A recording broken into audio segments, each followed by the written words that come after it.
Bien. Entonces, vamos empezando. Esta plática es acerca de una pequeña introducción al análisis armónico en espacios simétricos. Entonces, voy a hablar un poquito acerca de esta parte, ¿no? La parte de análisis armónico. Resolver, sobre todo, quiero hablar acerca de la ecuación la ecuación de calor, la ecuación de onda y pues ver más o menos cómo se ve.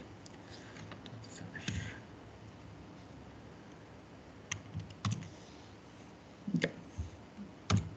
Entonces vamos a empezar hablando acerca de la ecuación del calor y la ecuación de onda. Entonces, supongamos que tenemos una variable que representa el tiempo y tenemos una variable que representa una posición, ¿no? Un punto en el espacio. Entonces, dos ecuaciones que son pues, relativamente importantes en la física, una es la ecuación del calor, que me dice lo siguiente, ¿no? O sea, tengo una cantidad, tengo un valor U, que lo veo como una función que depende tanto del tiempo como de la posición, y es tal que cuando calculo la derivada parcial de U con respecto al tiempo, pues es igual al laplaciano de U. La segunda es la ecuación de onda, ¿no? Que es muy parecida. Me dice lo siguiente, me dice que cuando tengo mi U, que es una función del tiempo y de la posición, entonces la segunda parcial, ¿no? De U con respecto al tiempo es igual al laplaciano de U. En este caso, como estoy diciendo aquí, el laplaciano es el laplaciano con respecto a X, es la parcial cuadrada con respecto a X1 al cuadrado, más punto, más la parcial cuadrada con respecto al Xn al cuadrado, ¿no? Entonces, estas son estas expresiones que tenemos aquí. Y en general, queremos encontrar soluciones a esta ecuación, ¿no? Encontrar todas las funciones que satisfacen estas propiedades. Ya. Ahora, nos gustaría estudiar estas ecuaciones en espacios que sean más generales que Rn, ¿no? Entonces, en particular, en esta charla, quiero considerar estas ecuaciones en los espacios Sn, cuando n es igual a 1, 2 y 3, ¿no? Es decir, en el círculo, en la esfera y en la tres esfera. Sin embargo, para poder estudiar las ecuaciones del calor y de onda en este tipo de espacios, pues voy a necesitar introducir algunas definiciones. Entonces, vamos a empezar con la siguiente definición, que es la definición de variedad diferenciable. Entonces, bueno, primero que nada, obviamente esta definición es sumamente informal, ¿no? No cubre absolutamente todos los casos. Pero bueno, no es completamente formal, o sea, no cumple, no da todos los detalles, pero bueno, la idea es más o menos esta. Entonces, una variedad diferenciable de dimensión n es un espacio topológico que es Hausdorff y segundo contable y que es localmente isomorfo a Rn. Entonces, por ejemplo, tenemos los siguientes espacios que tienen una estructura natural de variedad diferenciable. Por ejemplo, tengo Rn, ¿no? Entonces, quiero que localmente que sea isomorfo Rn, ¿no? Que esencialmente quiere decir que tenga la misma forma, pues obviamente Rn es un ejemplo. Otro ejemplo importante, pues es S1, ¿no? Que habíamos dicho que era como el círculo. Entonces, el detalle es que lo que queremos es que cada pedacito de mi círculo, ¿no? En cada pedacito de mi círculo, tengo un pedacito, no tengo un abierto, ¿no? Entonces, tengo un segmento de mi círculo y ya se lo puedo enderezar y de alguna manera verlo como si fuera Rn. Lo mismo puedo hacer con S2, en este caso, pues cada pedacito, ¿no? De mi círculo lo puedo, digamos, enderezar y se ve como un abierto de R2. Y en este caso aquí tengo R dividido entre 2 pi z, este es el cociente como si fueran grupos. Entonces, en este caso, de aquí, vamos a ver más adelante, esencialmente es isomorfo a de acá, ¿no? Al S1, vamos a encontrar una biyección entre estos dos conjuntos, ¿no? Entonces aquí, cada pedacito de R módulo 2 pi z, bueno, pues o sea, eventualmente si me voy todo derecho, pues eventualmente se va a dar la vuelta, ¿no? Entonces no es globalmente isomorfo. Pero cada pedacito pues siempre puede encontrar abiertitos pequeños que definitivamente son isomorfos a abiertos de R. Un contraejemplo, ¿no? Algo que definitivamente no es un ejemplo, es por ejemplo este conjunto que tenemos aquí. Tengo el conjunto de todos los x y que se encuentran en R2, tales que x por y es igual a 0. Entonces tenemos este conjunto con su topología usual. No tiene la estructura de variedad diferenciable. Entonces el problema ocurre aquí en el 0. Sí ves mi mouse, ¿verdad?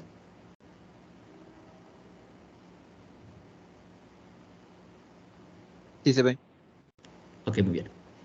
Entonces, aquí el problema es en el origen, ¿no? Cuando tengo el origen, o sea, en el punto donde se cruzan, ¿no? Donde se cruzan mis ejes coordenados, en ese punto, pues no es localmente isomorfo Rn, ¿no? Porque tengo, o sea, en esta dirección, ¿no? Si nomás tuviera el eje X, pues ese sí, el eje Y también sí.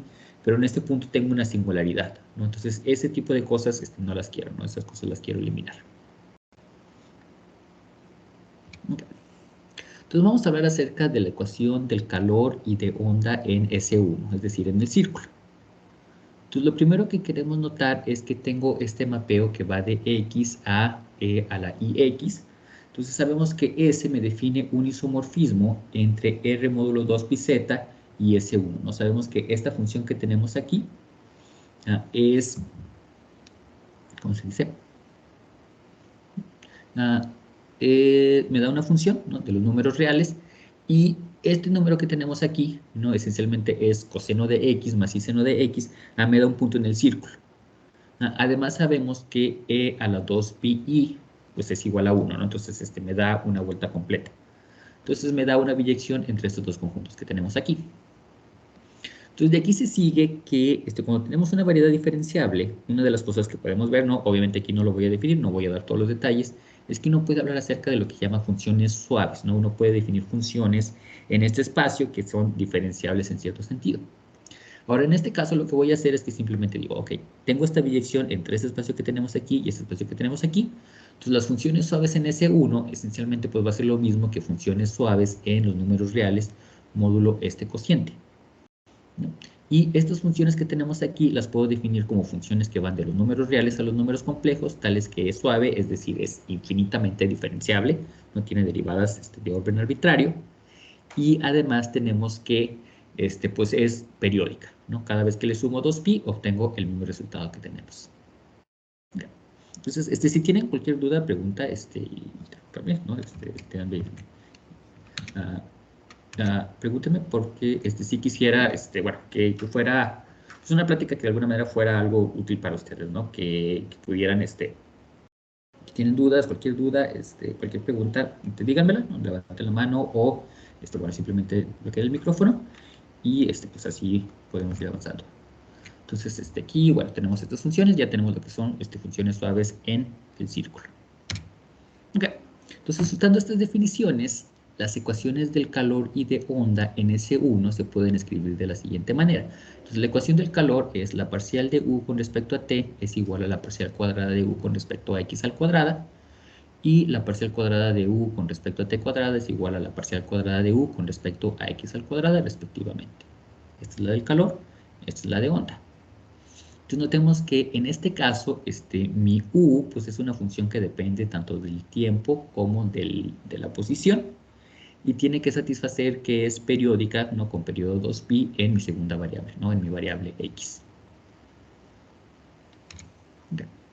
Ahora tenemos este teorema, ¿no? Este es un teorema que se conoce como, bueno, nos da lo que se conoce como series de Fourier, que me dice que si tengo una función, ¿no? Que es y igual a f de x, que es una función suave en S1, ¿no? Que lo estamos viendo como funciones con periodo 2pi, entonces mi función f de x la puedo escribir como una serie infinita, ¿no? Entonces voy a tener ciertos coeficientes, ¿no? Ciertos coeficientes complejos Cn, y voy a tener las funciones e a la inx.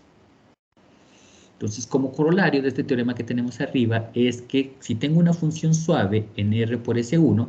Entonces R, habíamos dicho, ese es el tiempo, ese toma pues, valores arbitrarios, y mi posición es un punto en el círculo, ¿no? Entonces, esta función la puedo descomponer de esta manera, ¿no? La puedo descomponer como una suma infinita de funciones suaves que dependen del tiempo y estas funciones en particular, que es el e a la inx.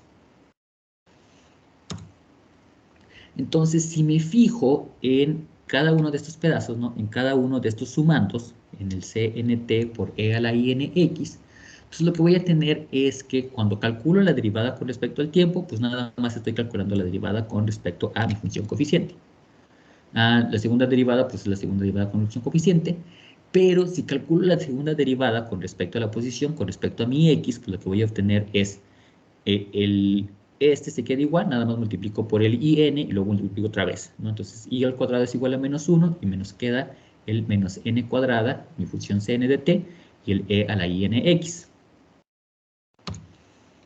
Entonces, si suponemos que esta es una función que satisface la ecuación del calor, ¿no? Si estoy sumando satisface la ecuación del calor, la ecuación que obtenemos es que C' de nt por e a la nx tiene que ser igual a esta expresión.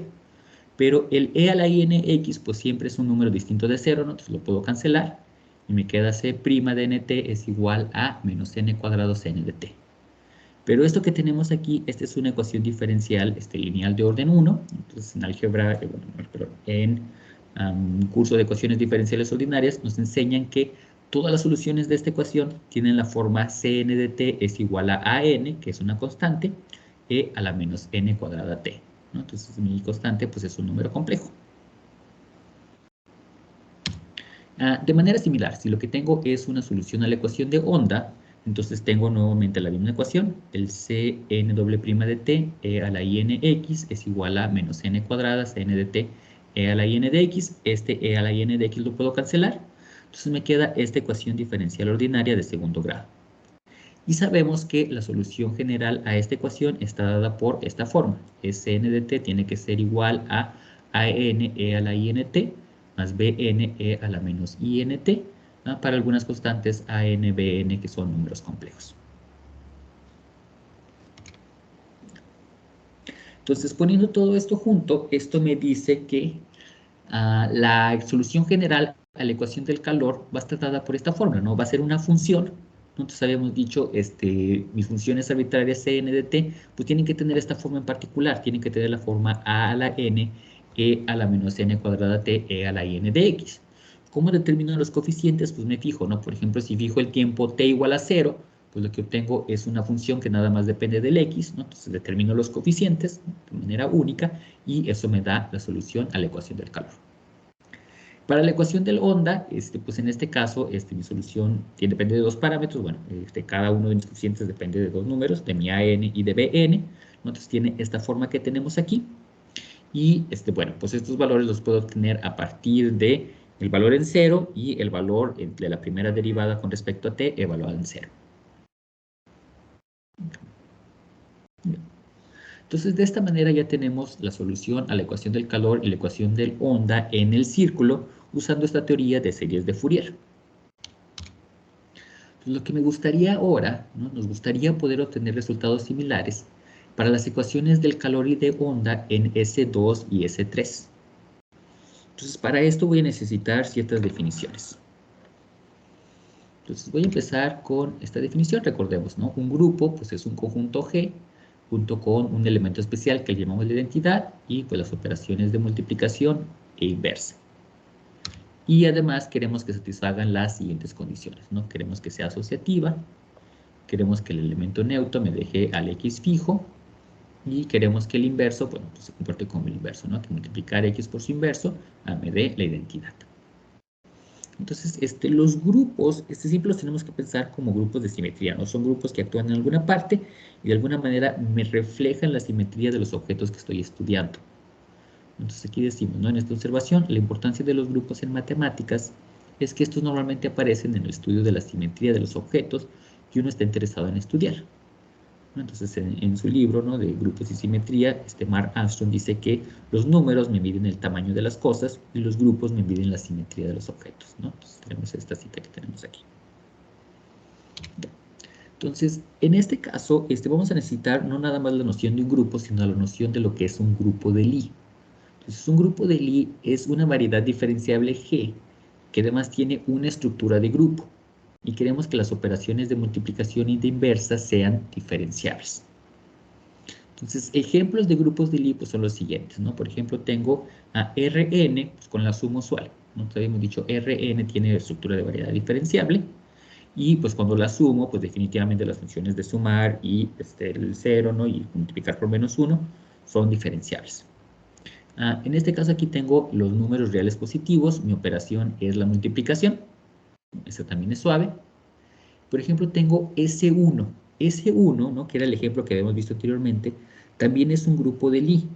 Entonces, si los veo como los números complejos de norma 1, pues en este caso mi operación es la multiplicación pues, de números complejos. Otro grupo, en este caso, es los números reales módulo 2 pi z. Aquí mi operación es la suma y simplemente estoy tomando el cociente por mi 2 pi z. Entonces notemos esta función que habíamos definido antes, este teta va a e a la i teta, ¿no? Que es este coseno de teta más i seno de teta, me define una biyección entre estos conjuntos, pero además es compatible con la estructura de grupos en ambos conjuntos. Entonces, en otras palabras, cuando tomo la suma, ¿no? En la izquierda, pues a la derecha me queda la multiplicación. Entonces, en el lenguaje de los grupos de Lie decimos que este grupo y este grupo son isomorfos, ¿no? Es decir, que esencialmente tienen la misma forma. Esencialmente son iguales. Entonces, esta biyección que habíamos visto antes como variedad diferenciable es de hecho una biyección como grupos de Lie. Ahora, voy a necesitar ahora unos estructurados técnicos, ¿no? Algunas definiciones un poquito técnicas acerca de grupos de Lie. Más adelante los vamos a ilustrar con ejemplos, ¿no? Para que quede un poquito más claro. Entonces, decimos que un grupo de Lie es compacto si existe un encaje, ¿no? En algún Rn, tal que G es un subconjunto que es cerrado y acotado. Entonces, por ejemplo, tengo los siguientes ejemplos de grupos compactos. SG1, que es el ejemplo que hemos visto, pues es un grupo compacto. Aquí tengo las matrices ortogonales, es decir, matrices que me satisfacen esta ecuación que tenemos aquí. Se puede demostrar que este grupo es compacto. Otro grupo que voy a considerar es lo que se conoce como el grupo unitario. Estas son matrices con entradas complejas y quiero que la estrella por A sea igual a la identidad. El estrella quiere decir traspuesta y conjugar sus entradas. Entonces definimos una representación de un grupo de Lie en un espacio vectorial, es una función ρ que va de G a GL de B. Estas son todas las transformaciones lineales invertibles de mi espacio vectorial B. Entonces tal que el ρ del producto G1, G2 sea igual a ρ de G1 por ρ de G2 para todo G1, G2 que se encuentren en G. En otras palabras, quiero que este de aquí sea un morfismo de grupos. Entonces tenemos la siguiente definición, que decimos que dos representaciones, ρ, b y sigma, w, son equivalentes si existe una transformación lineal invertible que va de b a w, de tal manera que si actúo en un elemento de b y luego le aplico t, es lo mismo que primero mandarlo a w y luego actuar con mi sigma.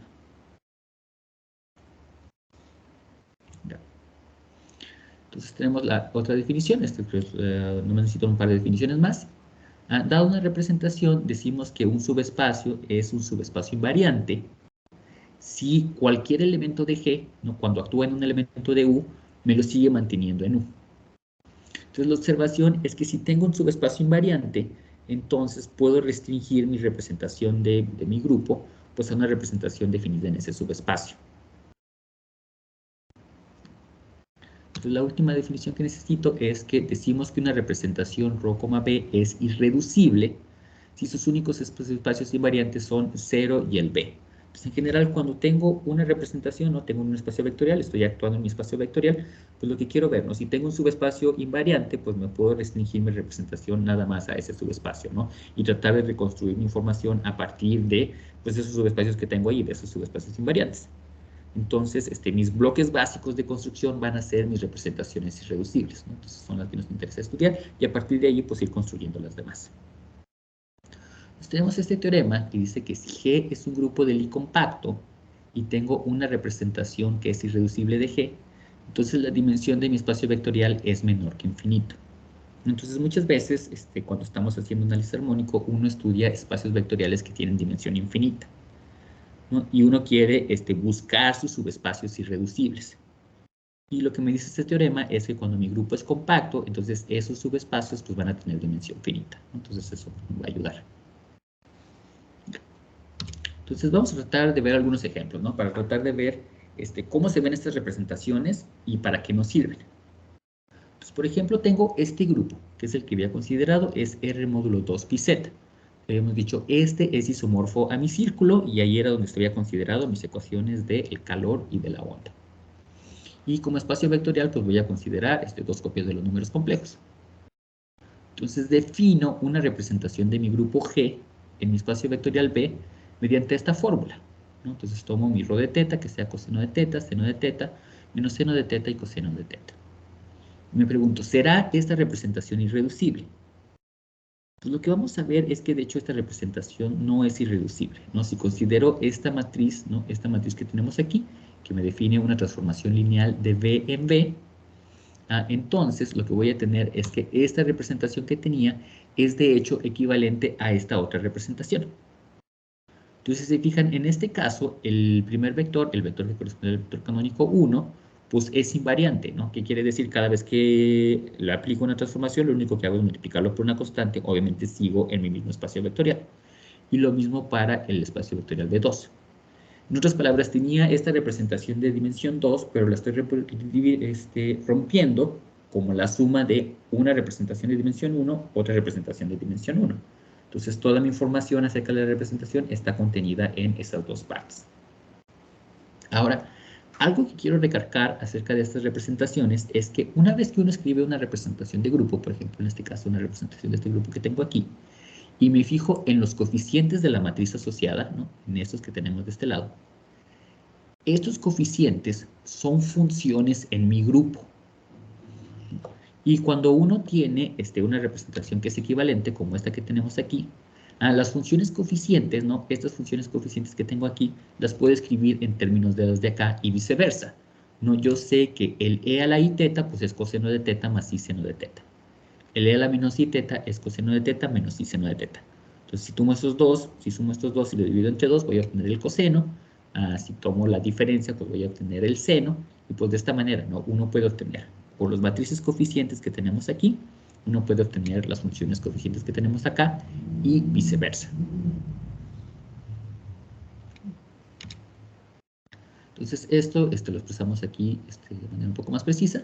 Notemos que las funciones, los coeficientes de las matrices asociadas a las representaciones ρ y sigma definen funciones en nuestro grupo del I R módulo 2 pi z. Entonces, estas funciones se conocen como las funciones coeficientes y, como veremos en un instante, se pueden utilizar para expresar cualquier función en C infinito de G, cuando G es un grupo compacto. Entonces, cuando tengo una función suave, las puedo expresar en términos de mis funciones coeficientes. Entonces, de manera más precisa, lo que tengo es este teorema que tenemos aquí. Me dice que si G es un grupo compacto, entonces el espacio generado por las funciones coeficientes asociadas a las representaciones irreducibles de G es denso en C infinito de G. ¿Qué quiero decir? Imaginemos que tenemos un grupo compacto. Entonces, recordemos, este grupo en particular tiene una estructura de variedad diferenciable. Uno puede definir las funciones suaves ahí. Y a lo mejor, pues con un poco de suerte, uno puede definir, pues a lo mejor la ecuación de onda, la ecuación del calor o algún otro tipo de ecuaciones diferenciales en ese espacio. Ahora, quiero entender las funciones en ese espacio G. Pues lo que me está diciendo es que si conozco todas las representaciones irreducibles de mi grupo, entonces me puedo fijar en todas las funciones coeficientes. Y de la misma manera que cualquier función en el círculo se puede escribir como series de Fourier, ¿no? Utilizando estas funciones, la exponencial e a la i n teta y e a la menos i n teta, cualquier función suave en G se va a poder escribir como una suma infinita de estas funciones coeficientes. Entonces, esta es la importancia de este teorema. Entonces, vamos a hacer un ejemplo así como más concreto. Voy a considerar este grupo que es un grupo compacto. Voy a tomar G, que es igual a SU2, este se conoce como el grupo unitario especial. Estas son todas las matrices de 2 por 2, como entradas en las complejas que se satisfacen en esta ecuación, y tienen determinante 1, entonces se me olvidó poner aquí, se me pasó a poner aquí que tenía determinante 1, ahorita lo corrijo. Y lo que uno puede checar es que este grupo unitario que tenemos aquí, es precisamente el grupo de todas las matrices que tienen esta forma, ¿no? Entonces tenemos A, B, menos B conjugada, A conjugada, ¿no? Recordemos, A y B son números complejos. Y necesito que la norma de A al cuadrado más la norma de B al cuadrado sea igual a 1. Ahora, si se fijan aquí, pues aquí tengo mi A y mi B, estas dos entradas pues las puedo determinar a partir de las de la izquierda. Entonces realmente nada más tengo estos dos números complejos, ¿no? Entonces tengo dos números complejos, ese C2, que es igual a R4. Ahora, este de aquí, pues esencialmente va a ser la parte real al cuadrado más la parte imaginaria al cuadrado. Este va a ser la parte real al cuadrado más la parte imaginaria al cuadrado. Este, en total, pues va a ser la norma del vector AB como un vector en R4. Entonces, esta ecuación que tenemos aquí me dice que este grupo, de hecho, se ve como la 3 esfera. Entonces, en otras palabras, esta 3 esfera, ¿no? Que está metida en R4, tiene una estructura de grupo, ¿no? Y esta estructura, pues simplemente corresponde a este isomorfismo con el grupo especial unitario. Ahora lo que quiero hacer es describir todas las representaciones irreducibles de este grupo. Entonces voy a tomar el álgebra de los polinomios en las variables x y. y me voy a fijar en el subconjunto de todos los polinomios que son homogéneos de grado n. Y quiero definir una acción de mi grupo G en este espacio de polinomios de la siguiente manera, ¿no? Voy a agarrar un polinomio en mis variables x, y, y lo que voy a hacer es que voy a multiplicar esta matriz G a la derecha, ¿no? Entonces ahorita vamos a ver ejemplos, ¿no? Para ver un poquito más concreto cómo se ve, y esto me define mi acción. Y tenemos este teorema que me dice que si G es este grupo especial unitario, entonces todas estas representaciones, ¿no? Este ρn, este Rn, en estos polinomios homogéneos de grado n, todas ellas son irreducibles. Y además, toda representación irreducible de G es equivalente a alguna de estas representaciones. En otras palabras, las matrices coeficientes, las funciones coeficientes asociadas a estas representaciones, me generan todas las funciones suaves en S3. Entonces, si entiendo esas funciones, puedo entender todas las funciones suaves en S3. Entonces, vamos a ver algunos ejemplos. Voy a tomar este grupo, este elemento de mi grupo G. Habíamos dicho, pues tiene esta forma, ¿no? Que es A, B, menos B conjugado, A conjugado. Y quiero fijarme en la acción de este grupo G en el polinomio x al cuadrado. Entonces, ¿qué habíamos dicho? Tengo que agarrar esta matriz que tenemos aquí y multiplicarla por x, y a la derecha. Entonces, el x pues lo voy a reemplazar por ax más by. Entonces, este lo elevo al cuadrado y me queda a cuadrado x al cuadrado más 2abxy más b cuadrado y al cuadrado. Hago lo mismo con el xy, ¿no? Cuando multiplico xy, ¿no? Mi vector xy por esta matriz a la derecha, lo que me va a quedar es el x lo reemplazo por ax más by, el y lo reemplazo por menos b conjugado x más a conjugado y. Entonces, nuevamente, ¿no? Lo expreso otra vez y me queda este polinomio que tenemos aquí. Y lo mismo para el ρ2 de g del y cuadrado. Entonces, en este caso estoy considerando la acción en los polinomios homogéneos de grado 2, ¿no? Entonces, son el x cuadrado, el xy y el y cuadrado. Y me quedan estos polinomios. Entonces, si agarro estos elementos, ¿no? El x al cuadrado, el xy y el y cuadrado como una base del espacio vectorial de dimensión 3 de los polinomios de grado homogéneo 2, entonces, la matriz asociada a esta transformación lineal es precisamente esta que tenemos aquí, es una matriz de 3 por 3. Entonces, si se fijan, tengo 9 funciones coeficientes, ¿no? Tengo mi A, mi B, mi menos A, mi B, entonces, sencillamente, mis variables son mi A y mi B, y si se fijan, aquí tengo funciones que dependen de mi A y mi B. Entonces, en este caso, consideramos la acción en los polinomios homogéneos de grado 2. Si considero los polinomios homogéneos de grado 1, pues lo que me va a quedar es que esta matriz A, B menos B conjugada, A conjugada, la voy a mandar a sí misma, ¿no? La voy a mandar a B menos B conjugada, A conjugada. Si considero polinomios homogéneos de grado 0, pues nada más tengo la función constante. Entonces eso me va a dar las funciones constantes. Entonces, por ejemplo, si consideramos nada más los polinomios, por ejemplo, digamos hasta grado 2, entonces tengo como funciones en en este espacio S3, pues tengo la función constante, ¿no? Obviamente esa siempre va a ser suave. Tengo estas funciones, ¿no? Que corresponden a escribir mi matriz en esta matriz de 2 por 2. Tengo mi A, B, mi menos B conjugada y mi A conjugada. Y tengo estas otras 9 funciones que tengo aquí. Entonces, obviamente, ustedes pueden calcular, ¿no? Agarren sus polinomios de grado 3, hagan esencialmente estos cálculos que tenemos aquí, pero va a ser con x al cubo, x cuadrada y, xy cuadrada, y al cubo. Hacen los cálculos, ven que les queda, ¿no? Y les va a quedar una matriz de 4 por 4, y esto me va a dar pues, otras 16 funciones. Y de esta manera estamos obteniendo estas funciones especiales, ¿no? Estas funciones coeficientes. Entonces, tenemos el siguiente teorema. Entonces vamos a considerar las n más 1 al cuadrado funciones coeficientes asociadas a esta representación. Entonces, por ejemplo, aquí vemos cuando n es igual a 2, obtengo 3 por 3, ¿no? Siempre es 1 más. Entonces, en S3 podemos definir un laplaciano. Y cuando le aplico el laplaciano a esta función, lo que voy a obtener es menos n por n más 2 sobre 2 por la misma función. Entonces, en otras palabras, aplicarle el laplaciano a esta función me da un múltiplo de mi función. Y esa función solamente depende de mi n. No depende ni de mi j ni de mi k. Entonces, en particular, Si uno tiene una función, ¿no? En R por SU2, pues tenemos, por ejemplo, un punto en mi esfera S3 y T me representa el tiempo, que es arbitrario. Entonces, esta función la puedo escribir como esta serie infinita. Entonces, en este caso no tengo series de función, de Fourier, no tengo las funciones e a la INX. Lo que tengo es, hay que reemplazarlo por estas funciones coeficientes. Y esto que tenemos aquí, pues van a ser algunas funciones suaves que dependen del tiempo. Ya. Pero entonces, pues hago lo mismo que había hecho cuando tenía series de Fourier. ¿Qué es lo que hago? Pues calculo la derivada con respecto a t, la segunda derivada con respecto a t, me quedan estas expresiones, y yo sé que cuando le aplico el laplaciano obtengo otra vez un múltiplo de mi misma función. ¿Qué quiere decir eso? Quiere decir que si este de aquí es una solución a mi ecuación del calor, entonces voy a tener que mi función coeficiente tiene que tener esta forma. Si es una solución a la ecuación de onda, entonces tiene que tener esta forma que tenemos acá. Entonces tenemos más la raíz cuadrada, cuando vamos a doblar derivada, va a ser i por i me va a dar el negativo y pues, me va a quedar lo que necesitamos. En otras palabras, pues ya pude reconstruir la teoría de series de Fourier, pero ahora con funciones en la 3 esfera S3.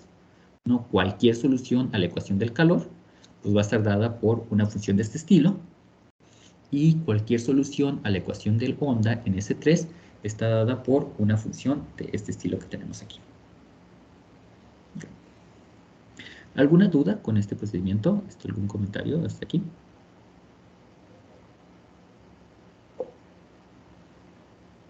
Okay. Entonces ya tenemos S1 y ya tenemos S3. En este caso los dos fueron grupos y en los dos pues, pudimos obtener esta descomposición. Entonces ahora me quiero fijar en la ecuación del calor y la ecuación de onda en S2. Entonces lo que quiero hacer ahora es fijarme en la acción de este grupo ortogonal, ¿no? El grupo SO3, estas son todas las matrices de 3×3 que satisfacen esta ecuación. Este va a corresponder, y también determinante 1, se me olvidó poner también que tiene el determinante 1. Entonces, este grupo también va a ser compacto y va a corresponder a isometrías en el plano, ¿no? Que me dejan fijo, ¿no? Entonces, esencialmente van a ser rotaciones de mi esfera, ¿no? Entonces, me mueve la esfera para todas partes. Entonces, este grupo, pues, actúa de manera natural en la esfera, ¿no? Es decir, la mueve, y por lo tanto, puedo definir una representación de este grupo en el espacio de las funciones suaves en mi esfera S2. ¿Cómo le hago? Pues lo que hago es que digo, ok, actúo en mi función. Cuando mi función la evalúe en un x, lo que tengo que hacer es tomar g a la menos 1 por x. El g a la menos 1 es para que a la hora que multiplique, me quede en el orden correcto. Si no le pongo el menos 1, me quedan volteados. Entonces vamos a tener la siguiente definición. Para L, de 0, 1, 2 hasta infinito, y mi M va a estar acotado entre menos L y L. Voy a definir lo que se conoce como la función esférica armónica de esta manera. ¿No? Le voy a llamar Y sub L a M. Va a depender de dos parámetros, va a depender de mi phi y va a depender de mi teta. Entonces, lo que estoy haciendo aquí es que estoy usando coordenadas esféricas para parametrizar a mi esfera. Entonces, recordemos, mi teta es rotaciones, ¿no? Alrededor así, lo que me da los meridianos, los paralelos, y el phi me da los meridianos. Entonces es la parametrización usual de la esfera usando coordenadas esféricas. Entonces, el radio obviamente no aparece porque el radio siempre es igual a 1. Entonces lo que voy a obtener es que en términos de teta, pues es e a la im teta. En términos de phi, es esta otra función que es un polinomio que se conoce como el polinomio asociado de Legendre, lo normalizado. No voy a decir quién es, no, o sea, no importa mucho quién es, luego lo pueden buscar, pero es un polinomio que podemos calcular. Entonces tenemos estas funciones especiales, ¿no? Estas funciones que tenemos aquí. Y tenemos el siguiente teorema. Me dice, voy a considerar las funciones suaves en S2, pero voy a considerar todas las que están generadas por las funciones YML, donde el L es fijo, ¿no? Mi M sí lo dejo variar entre menos L y L. Entonces, de aquí va a ser una representación irreducible de mi grupo SO3 de R. Además, el espacio generado por las funciones esféricas armónicas va a ser denso en C infinito de C2. Es decir, cualquier otra función la voy a poder escribir como una suma infinita de estas. Y cuando calculo el laplaciano de estas funciones, pues nuevamente me va a quedar un múltiplo de mi función original y nuevamente mi múltiplo nada más depende de mi L, no depende de mi M. Entonces se sigue que si tengo una función en R por S2, no estoy pensando que ese es el tiempo, phi teta me dan un punto en la esfera. Entonces, pues esta función la puedo escribir como esta serie infinita de funciones, ¿no? Aquí tengo mis funciones esféricas armónicas, aquí tengo estas funciones que dependen del tiempo.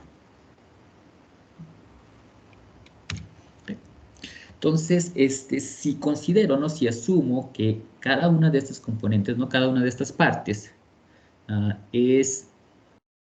lo defino de esta manera, entonces cuando calculo, ¿no? Primera derivada con respecto a t, pues nomás tomo la derivada de esta función que tengo aquí, a la segunda derivada, pues tomo la segunda derivada de aquí, y el laplaciano, como habíamos dicho, pues me queda otra vez este múltiplo de mi función original.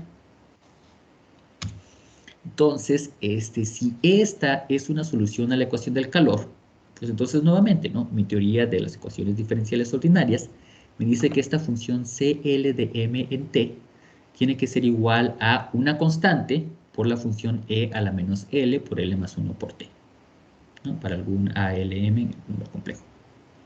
Y de manera similar, si esta es una solución a la ecuación de onda, entonces CLMT pues va a ser igual a sub L MT e a la IT por la raíz cuadrada de este número L por L más 1 más el BLM por E a la menos IT por la raíz cuadrada de L por L más 1.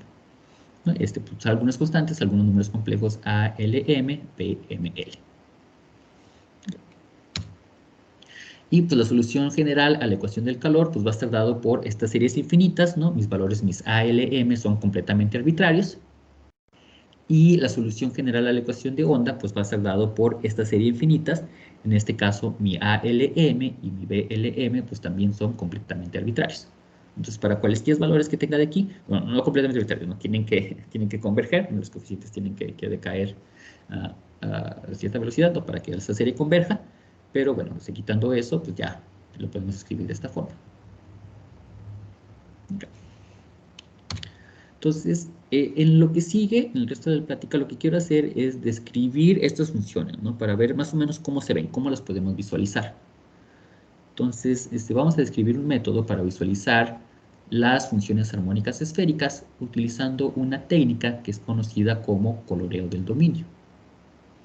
Entonces, la idea de esta técnica es la siguiente, ¿no? Pues dado un número complejo, pues uno tiene su descripción polar, ¿no? O sea, el número complejo lo puede escribir como en términos de su argumento, ¿no? Que es esencialmente el ángulo, ¿no? En el que está, y su norma, ¿no? Esencialmente lo estoy expresando en coordenadas polares. Entonces voy a utilizar el sistema de codificación HCB para los colores, ¿no? Es Hue, Saturation y Brightness, y pues le puedo asignar a estos números pues un color. Entonces, para la saturación, siempre voy a agarrar que sea la saturación máxima. Entonces, al argumento le voy a asignar la matiz de mi color, es decir, el hue, ¿no? En el círculo este del color, ahorita lo vamos a ver. Y el valor del z, pues va a ser su brillo. Entonces, por ejemplo, en esta imagen pues, tenemos el plano complejo, pero cada uno coloreado con el color que le corresponde. Bueno, de hecho, está al revés, perdón, está reflejado. Entonces, el rojo va a ser como el positivo, ¿no? Entonces, si te fijan aquí, conforme vamos dando vuelta, no van cambiando los colores, no va cambiando la matiz de mi color. Conforme voy acercando al 0, pues eventualmente se va haciendo más oscuro, ¿no? Entonces, bueno, aquí me queda este boquete negro, ¿no? Porque al final de cuentas ya no lo puede diferenciar, ¿no? Y conforme me voy alejando, cada vez se va haciendo más brillante. Entonces, cada vez que yo veo un color, ¿no? Me va a representar un valor complejo. Entonces, las funciones esféricas armónicas son funciones que están definidas en mi esfera. Entonces, definir una función en la esfera, pues esencialmente quiere decir asignarle un color a cada punto de mi esfera. Entonces, cuando hago esto, pues obtengo estas funciones, ¿no? Estas van a ser las primeras funciones esféricas armónicas. Dice aquí, utilizando este método de codificación, podemos visualizar las primeras funciones armónicas esféricas de la siguiente manera. Entonces, es L igual a 0, L igual a 1, 2, 3, 4. Entonces, a ver, voy a abrir aquí esta imagen para poderla hacer un poquito más grande y poder hablar un poquito más acerca de cómo se ve esta función. Entonces, si se fijan, la primera que tenemos es una función constante, ¿no? Entonces es constante positiva, ¿no? Es igual a 1. Entonces se ve, toda mi esfera pues se ve de color rojo. Para mis siguientes tres funciones, tengo esta función que tenemos aquí. Esta pues empieza siendo positiva, luego va decreciendo, se hace 0, ¿no? Entonces tengo esta frase negra, y luego se hace negativa, ¿no? Entonces me queda esta franja que es este color ciano. Tengo estas otras funciones que tenemos aquí. Estas funciones, si se alcanza a ver un poquito, tienen negro arriba y abajo, ¿no? Entonces en los polos valen 0. Y lo que tienen es que le doy una vuelta a todos mis colores. Ahora si lo notan, ¿no? Y si se fijan en los otros, en este que tengo a la izquierda le voy dando la vuelta a mis colores en esta dirección. Y en el de acá, en las esferas que tengo en la derecha, le voy dando la vuelta en la dirección contraria. Entonces, por ejemplo, cuando tengo el L igual a 2, si se fijan aquí, este es un polinomio de grados pues constante, ¿no? No tiene ceros. Este es un polinomio de grado 1, ¿no? Entonces tiene un 0. Este es un polinomio de grado 2, tiene 2 ceros, ¿no? Aquí tenemos estas dos franjas negras que tenemos aquí. Este de aquí, le da los colores, le da 2 vueltas, ¿no? Voy a tener todos los colores 2 veces cada vez que le doy una vuelta. Este va a tener todos los colores una vez. Todos los colores una vez, pero en la dirección contraria. Y todos los colores 2 veces. Cuando considero el L3, cuando L es igual a 3, pues aquí voy a tener le doy 3 vueltas a todos mis colores, aquí le doy 2 vueltas, aquí le doy una vuelta, 0 vueltas, una vuelta en la dirección contraria, 2 vueltas, 3 vueltas. Y pues así voy obteniendo los demás colores que tengo aquí, y obtengo pues todas estas que tenemos a este lado. Entonces se fijan, por ejemplo, en esta de acá, le da 1, 2, 3, 4 vueltas a todos mis colores, ¿no? Entonces se ve un poquito así como esta pelota de playa. Y pues de esta manera podemos visualizar todas mis funciones esféricas armónicas. ¿Dudas con este dibujo? Okay. Entonces, utilizando estas funciones, pues uno puede definir pues, soluciones a la ecuación de calor, a la ecuación de onda. ¿Qué es lo que hago? Pues lo que hice en los siguientes ejemplos, ¿no? En las siguientes animaciones que ahorita les voy a mostrar, lo que hice fue tomar simplemente valores arbitrarios, ¿no? Para mis constantes, escribir mi función, ¿no? Mi solución a la ecuación de calor, mi solución a la ecuación de onda, y pues simplemente dejar correr la animación. Entonces lo que tenemos es imágenes como estas. Vamos a mostrarlas. Esta es la del calor y esta es la de onda. Las dos funciones, bueno, ahorita están obviamente un poquito desfasadas, entonces a lo mejor no se va a notar. Las dos funciones empiezan con la misma distribución original, pero obviamente la evolución de mi función es distinta. Entonces, por ejemplo, en de aquí que tenemos la ecuación del calor, pues sabemos que cuando tengo una distribución del calor, ¿no? Distribuida en mi esfera, eventualmente lo que quiero obtener es una distribución homogénea. En este caso, el término constante de mis funciones esféricas armónicas es igual a 3. Entonces, por eso vemos que mi esfera pues, va tomando este color uniforme rojo. Entonces, empezamos con una distribución arbitraria y lo que obtengo pues, es este color uniforme. En esta que tenemos acá abajo, pues empezamos con la misma distribución original de colores que tengo en el de la izquierda, ¿no? Entonces, se fijan cuando reinicie la animación, que se va a notar, ¿no? Porque al principio de la animación es un poquito más rápido.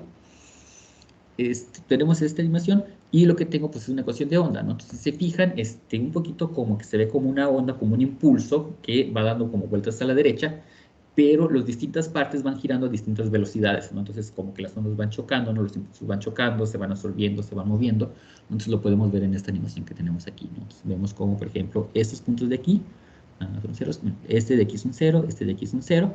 Y aquí podemos ver cómo se van juntando estos dos ceros, ¿no? Me generan una nueva onda, ¿no? Va evolucionando. Entonces, de esta manera, pues uno puede modelar, ¿no? La ecuación de onda, la ecuación del calor en mi esfera S2 utilizando estas funciones, ¿no? Y pues es relativamente eficiente. Entonces, la idea general del análisis armónico en estas variedades simétricas es que si tengo un espacio que tiene suficientes simetrías, pues entonces voy a poder encontrar funciones que sean especiales, ¿no? Que satisfagan propiedades especiales. En particular, me gustaría que cuando les aplicara el laplaciano o cuando les aplicara algún otro operador diferencial, me quedara un múltiplo de sí mismo. Entonces, si puedo escribir todas mis funciones en términos de eso, pues puedo escribir la solución general a la ecuación de onda, la ecuación del calor o cualquier otro tipo de ecuaciones en términos de ellas. Y pues cuando uno hace eso, pues obviamente mi problema, ¿no? De decir, pues ahora quiero modelarlo, no tengo este problema en la vida real y lo quiero modelar, pues se vuelve mucho más sencillo, ¿no? Porque uno puede aplicar pues este tipo de modelación y pues obtener las soluciones que queríamos. Ya. Entonces, esto sería todo en presentación. No sé si alguno de ustedes tenga alguna pregunta, algún comentario o algo que quieran decir.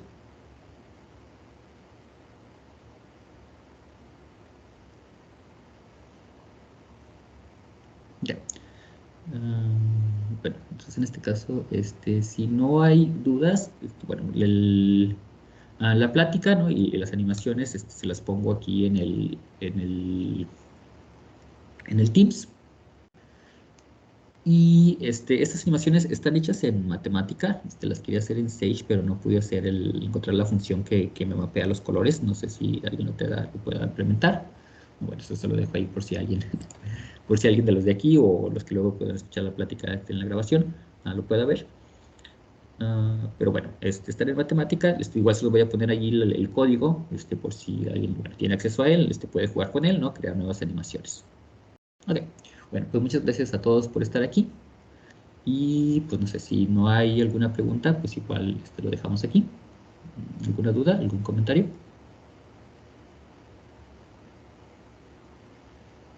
Ok, entonces esto sería todo por hoy y nos vemos la siguiente semana. Bye.